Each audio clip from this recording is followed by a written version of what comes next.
Crois-tu que l'enfer est réel? Crois-tu que l'enfer existe?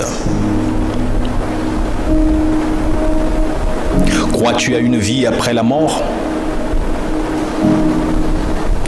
Ou crois-tu que les morts sont morts? T'es-tu déjà posé cette question si les morts étaient réellement morts? Crois-tu aux fantômes? Crois-tu aux revenants? Crois-tu à la Bible? Dis-moi, selon toi, la Bible est authentifiée comme étant la parole de Dieu, la source, c'est Dieu? Crois-tu que la Bible est la parole de Dieu authentifiée? Crois-tu à l'enfer, qu'il y a des damnés qui finiront dans des flammes éternellement, loin de la face de Dieu? Eh bien, si tu crois que la Bible est la parole de Dieu, tu as fait le meilleur choix. Vous connaîtrez la vérité et vous affranchira. Alors, allons tout de suite dans Apocalypse, le chapitre 20, verset 15. Que nous dit la Bible? Dans ce passage, la Bible va nous dire: chacun fut jugé selon ses œuvres. La mort et le séjour des morts furent jetés dans l'étang de feu.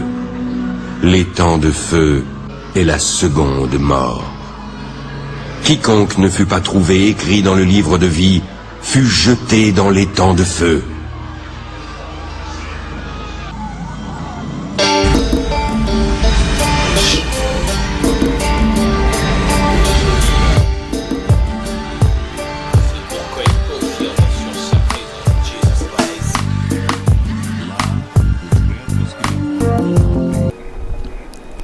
Que ceux qui n'avaient pas reçu la marque de Christ seront jetés. Ceux qui n'ont pas reçu la marque de Jésus actuellement seront jetés dans les flammes éternelles.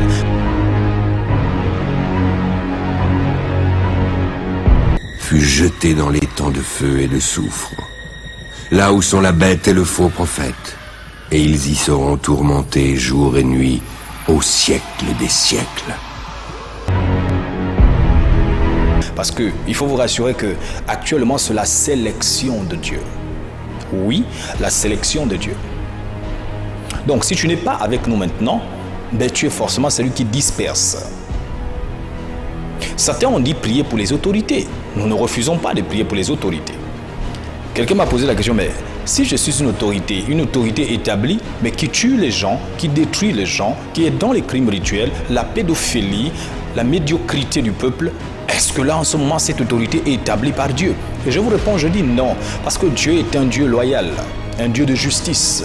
Il est le sommet de la justice, il est le sommet de la perfection. Et la perfection elle-même n'étant pas de ce monde, elle ne nous laisse aucune trace pour que l'homme se glorifie. L'œuvre de l'homme en réalité est une impression de la connaissance, et une impression de la justice, une impression de tout ce qui peut exister. Nous sommes confrontés à 3 couches de puissance: normale, anormale et paranormale. Tu ne peux pas être une autorité de Dieu établie et puis tu exerces dans la décorporation chaque nuit. Revenons un peu. Eh bien, suivez-moi. La sortie astrale, par définition, est une expression de l'ésotérisme qui désigne l'impression que l'esprit se dissocie de son corps physique pour vivre une existence autonome et explorer librement l'espace environnant.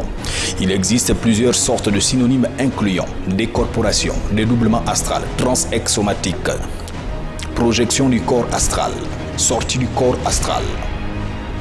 Et l'expression est liée à la croyance des occultistes en un corps astral et plan astral. Eh bien, frère, ne vous laissez plus séduire par les ruses du diable. La Bible dit qu'au commencement, il y avait un homme. Au commencement, il y avait l'homme.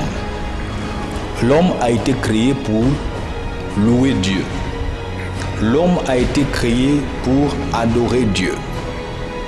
Mais malheureusement, Lucifer, qui connaissait toute la lumière et la splendeur, il l'a contourné en utilisant bien sûr sa partie faible qui était la femme.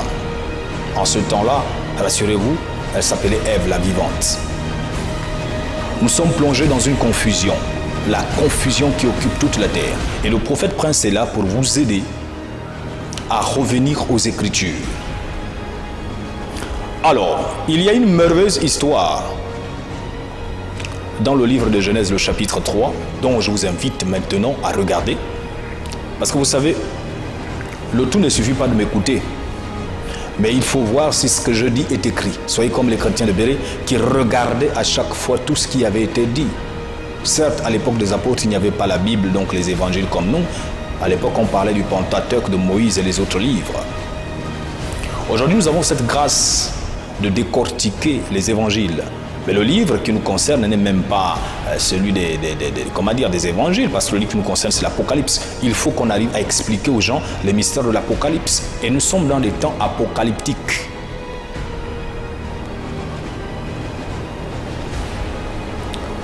Dieu sait pourquoi nous sommes là.